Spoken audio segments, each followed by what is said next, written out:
Hi, this is your BBFF, Book Buddy Friends Forever, and we are going to read Thomas-saurus Rex from Thomas and Friends Storytime Collection.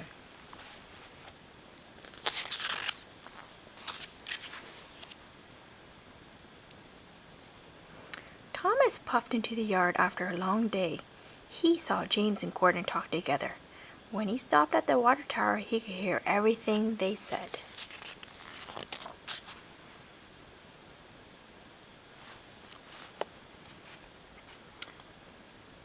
"I am too important to pull such an ancient load," said Gordon. "Yes," replied James. "I am glad they brought the old bucket of bolts to do it. The engines here are all too fine."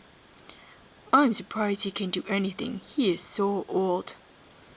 "Well, it makes sense for him to pull that special. The fossils deserve each other," said James. Both of the engines laughed. Thomas wondered what they were talking about. Percy was waiting when Thomas got to the shed. "Did you see Stepney?" asked Percy. "Did you see what his special is?" "No, but I heard Gordon and James talking about it," answered Thomas.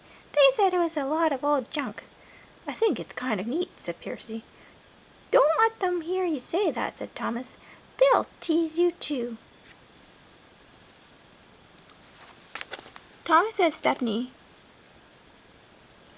was one of the oldest engines on the whole island of Zoldar. He had seen a lot and had interesting stories to tell.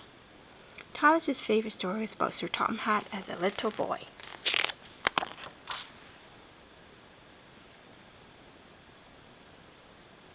One beautiful day, little Topham Hatt was out for a carriage ride with his grandfather. The horse was dashing through the countryside. Grandfather Hatt saw a rut in the road, but it was too late to swerve. Crack! The carriage's axle was broken, and the horse ran off. Luckily, no one was hurt, but they were a long way from home.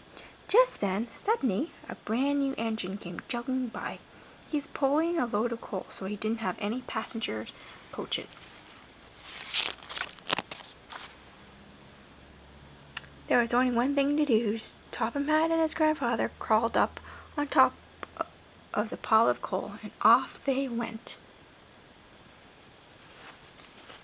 When they got to town, little Topham Hatt was covered head to toe in coal dust.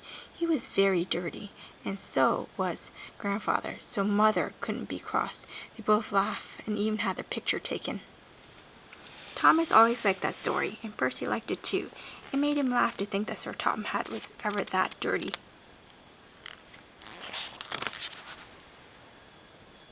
The next morning Thomas went looking for Stepney. "Good morning, sir," said Thomas politely. "Well, hello, Thomas," said Stepney with a smile. "What do you think of my special?" Thomas looked at the rock with some bones in it and at the old chest. He didn't want to hurt Stepney's feelings. "It sure looks old," he stammered. "It's the oldest thing I've ever pulled," laughed Stepney. "It makes me feel young. The chest is full of gems from Rolf's castle in the days of knights." "This fossil is from the age of dinosaurs. It's going to be part of the museum fair at Teignmouth. And so am I, because I am so old," he added proudly.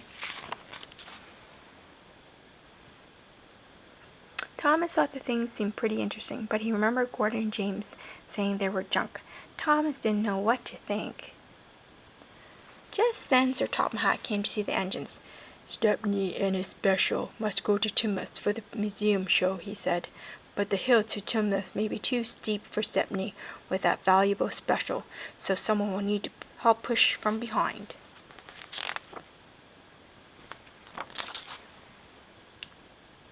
"Push?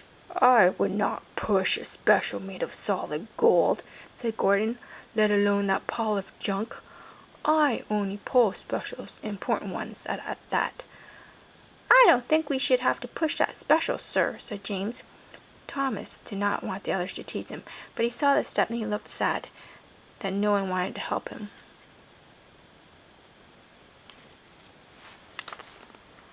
"I will push Stepney's special," he quietly volunteered. "Thank you, Thomas," said Sir Topham Hatt. "I appreciate it when engines prove that they are really useful." And then he gave Gordon a stern look. Gordon puffed and James gave a cheeky chuckle. "Better him than us," he said.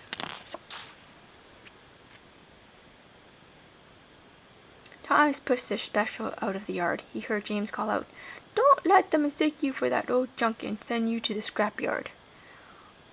All the way to Timoth, Thomas worried about what everyone would say about his old special. He knew the children liked him, but they would think he was just an old fossil when he arrived with his old junk. When they arrived at Timoth, there was already lots of interesting things to see. There was a butterfly tent, a petting zoo, and a frog exhibition. Thomas helped Stepney into a special siding that allowed everyone to see the fossil and chest close up, but no one seemed to notice they were there. And then Thomas heard one little boy shout with delight, "Look over there! It's Thomas, and he brought a dinosaur!"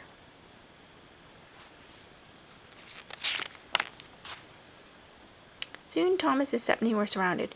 "Cool! Wow! Look at that!" Thomas had never heard the children so excited. He was excited too. Sir Topham Hatt walked over to them. Thomas was surprised to see that he looked dirty. "Good work, Thomas," said Sir Topham Hatt. "I should have come with you and Stepney. I got a flat tire. I hadn't been this dirty in a long, long time," he laughed. "Do you remember that day on the coal car, Stepney?" "I sure do," chuckled Stepney. "You were a happy little boy, sir. Just like these children. They will never forget this day." "And neither will I," added Sir Topham Hatt. Just then a man with a camera walked by. He said, "Everyone smile and say steamy flash." And stay tuned for the next story called The Lost Crown of Sodor from The King of the Railway, the movie. This is your BBFF saying so long and take care. Happy readings and thank you for reading and especially listening with me.